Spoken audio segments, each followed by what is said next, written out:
এই দেখো বিকেলের টিফিন হয়ে গেছে।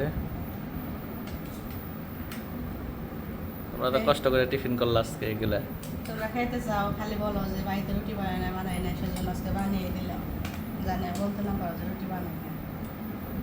সবসময় বলবে আপনাকে বাড়িতে রুটি বানায় না, রুটি বানায় কি বলো ঝামেলা না, বিরক্ত লাগে আমার রুটি বানাতে। এই কত সুন্দর রুটি, সব আচ্ছা, সদস্যরা দেখি বসে খাবো। পড়েছে।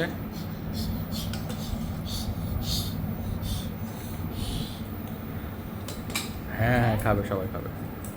বাবাকে দাও। বাবা আর তুমি ওখানে থেকে খাবে, দুজনে একসাথে খাবে, ঠিক আছে?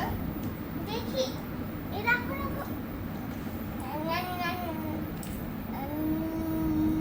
নিয়েও খাবে সবাই। দেখো কত রুটি করেছে। ঠিক আছে, খেয়ে নাও। কেমন হয়েছে?